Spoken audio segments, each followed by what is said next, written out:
wilayah kecil di Kabupaten Ciamis, tepatnya Kecamatan Kawali.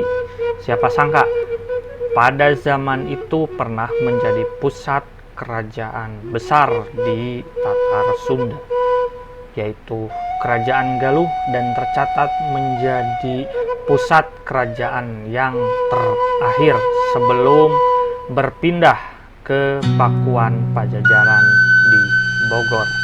Bagaimana cerita sebenarnya? Saksikan sampai habis.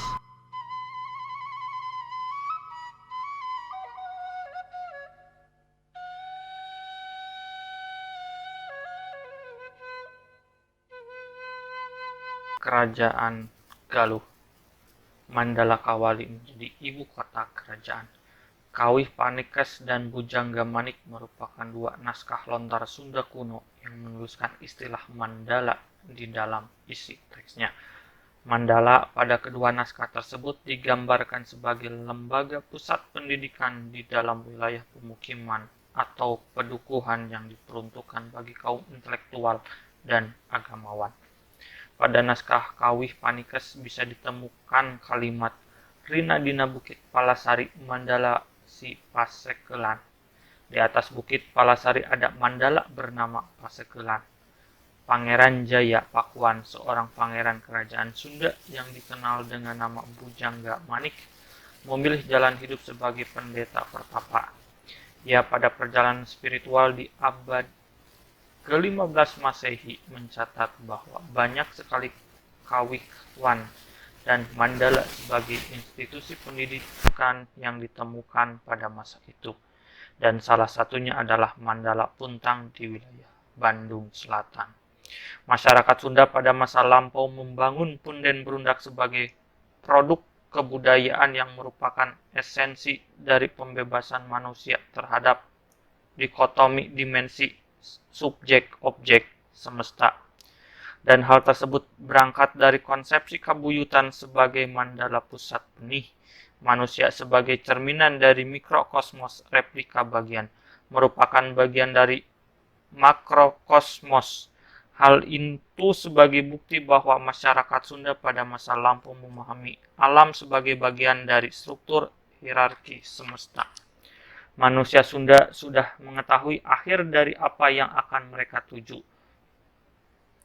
Berdasarkan kepada kesimpulan Margaret Sturzel dan James Sturley 1984,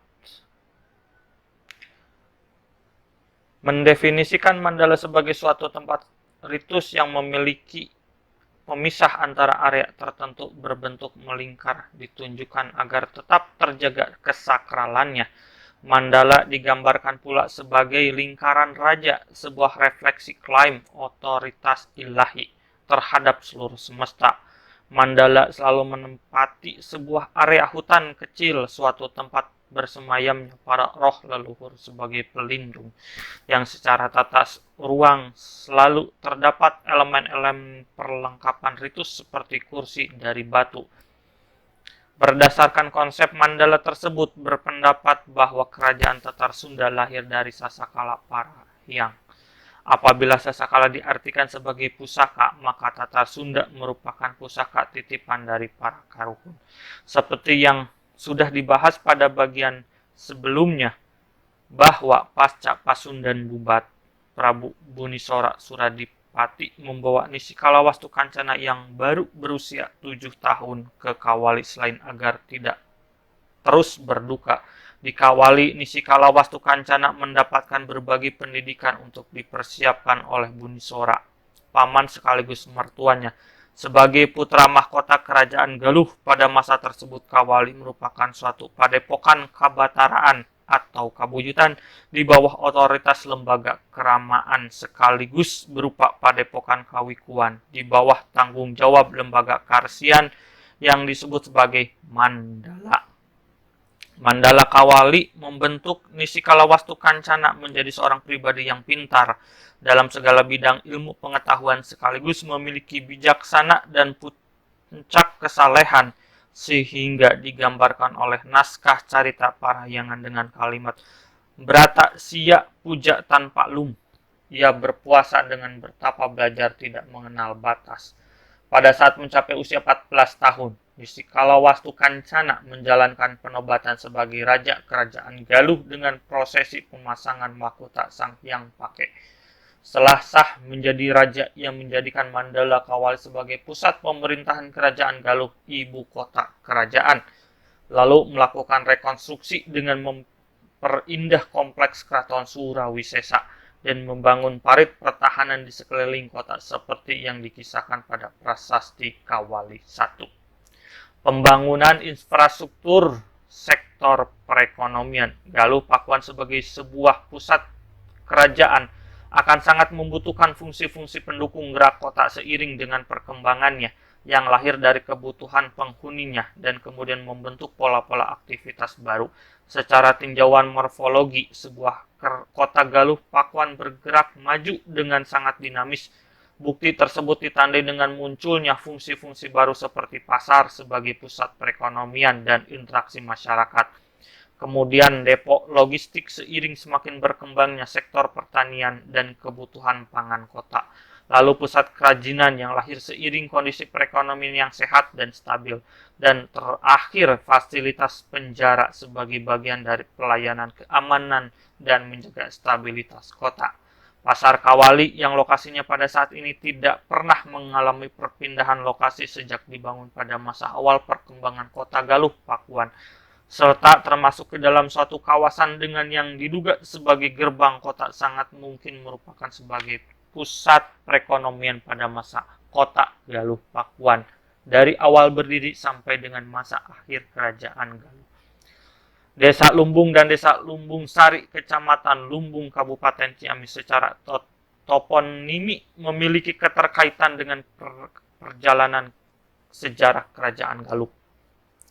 Wilayah tersebut pada masa lampau merupakan area persawahan yang sangat luas sebagai penyedia kebutuhan utama padi, beras, dan hasil pertanian lainnya untuk kota Galuh Pakuan yang sebagai pusat kerajaan Galuh. Desa Lumbung pada masa lampau bisa disebut sebagai pusat depo logistik yang dalam bahasa Sunda dikenal dengan nama Leit. Masyarakat Sunda pada masa lampau merupakan kaum peladang yang terus berpindah dalam jangka waktu tertentu seiring habisnya masa produktif ladang garapannya. Masyarakat adat di kawasan Banten Kidul merupakan salah satu contoh komunitas adat Sunda yang sampai saat ini masih menjalankan budaya agraris sesuai dengan yang dilakukan oleh para karuhun tersebut. Budaya pertanian sawah baru pada sekitar 1634 Masehi mulai dikenal di Tatar Sunda yang menurut De Graaf tahun 2002. Budaya tersebut dibawa oleh pasukan Mataram, kemudian bermukim di Karawang pada saat penyerbuan ke Batavia pada abad ke-17 Masehi. Pasukan Mataram yang tidak kembali pulang ke tempat asal mereka mulai bermukim di wilayah Karawang dan membuka lahan-lahan persawahan untuk pertanian padi.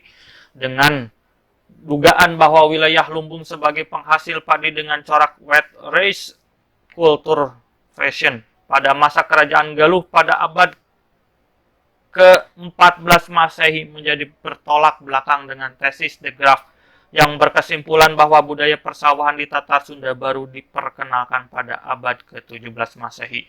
Namun keganjilan tersebut bisa terjawab melalui isi teks naskah Sang Hyang Siksa Kandangan Karesian, yaitu munculnya kata sawah pada bagian ke-9.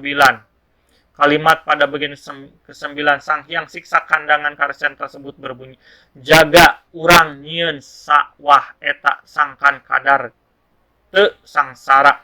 Nanti jika kita akan memiliki sawah, tujuannya agar kita tidak hidup sengsara. Kata sawah di dalam bagian 9 isi teks naskah Sang Hyang Siksa Kandangan Karesian dengan baris 7-8 Prasasti Kawali 1 yang berbunyi Nu Najur Sakala Desa yang menyuburkan seluruh wilayah pemukiman. Prabu Nisi Kalawastu Kencana pada saat berkuasa memerintahkan untuk membuat parit di sekeliling kota Galuh Pakuan Kuta Kawali nu marigi sakuliling dayeuh. Bukan hanya sebagai fungsi pertahanan kota, tetapi memiliki fungsi lain, yaitu sebagai saluran pengairan lahan pertanian basah. Kedua bakti bukti berupa naskah dan prasasti tersebut sudah bisa menggugurkan kesimpulan dari para ahli yang menyatakan bahwa budaya pertanian basah di Tatar Sunda mulai abad ke-17 Masehi.